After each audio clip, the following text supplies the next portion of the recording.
ಕಲಬುರಗಿಯ ಲೋಕಸಭಾ ಚುನಾವಣೆಯ ಬಿಜೆಪಿ ಭದ್ರಕೋಟೆಯಾದ ಅಫ್ಜಲ್ಪುರ್. ವೀಕ್ಷಕರೇ, ಕಳೆದ 2019ರ ಕಲಬುರಗಿ ಲೋಕಸಭಾ ಚುನಾವಣೆಯ ಅಫ್ಜಲ್ಪುರ್ ತಾಲೂಕಿನ ರಿಸಲ್ಟ್ ನೋಡುವುದಾದರೆ ಜಿಲ್ಲೆಯಲ್ಲಿ 35,675 ಲೀಡ್ ಕೊಟ್ಟಂಥ ತಾಲೂಕು ಅಫ್ಜಲ್ಪುರ್. ಹಾಗಾಗಿ 2024ರ ಲೋಕಸಭಾ ಚುನಾವಣೆ ಕೂಡ 20,629 ಮತ ಲೀಡ್ ಕೊಟ್ಟಿದೆ. ಆದ್ದರಿಂದ ಕಳೆದ ವಿಧಾನಸಭಾ ಚುನಾವಣೆ ನೋಡುವುದಾದರೆ ಕಾಂಗ್ರೆಸ್ ಪಕ್ಷದ ನಾಯಕ ಎಂ.ವೈ. ಪಾಟೀಲರಿಗೆ ಬಹುಮತ ನೀಡಿ ಆಯ್ಕೆ ಮಾಡಿದ್ದಾರೆ.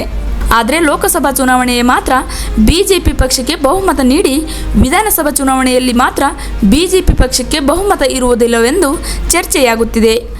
ಲೋಕಸಭಾ ಚುನಾವಣೆ ಸಮೀಪಿಸುತ್ತಿದ್ದಂತೆ ಪಕ್ಷೇತರ ಅಭ್ಯರ್ಥಿ ನಿತಿನ್ ಗುತ್ತೇದಾರ್ ಬಿಜೆಪಿ ಪಕ್ಷಕ್ಕೆ ಎಂಟ್ರಿ ಕೊಡುತ್ತಿದ್ದಂತೆ ಮಾಲಿಕಯ್ಯ ಗುತ್ತೇದಾರ್ ಬಿಜೆಪಿ ಪಕ್ಷಕ್ಕೆ ತೊರೆದು ಕಾಂಗ್ರೆಸ್ ಪಕ್ಷಕ್ಕೆ ಸೇರ್ಪಡೆಯಾದರು. ಕಳೆದ ಬಾರಿ ಲೋಕಸಭಾ ಚುನಾವಣೆಯಲ್ಲಿ ಇಬ್ಬರು ಸಹೋದರರು ಸೇರಿಕೊಂಡು ಬಿಜೆಪಿ ಪಕ್ಷಕ್ಕೆ ಬಹುಮತ ಕೊಡುವಲ್ಲಿ ಯಶಸ್ವಿಯಾದರು.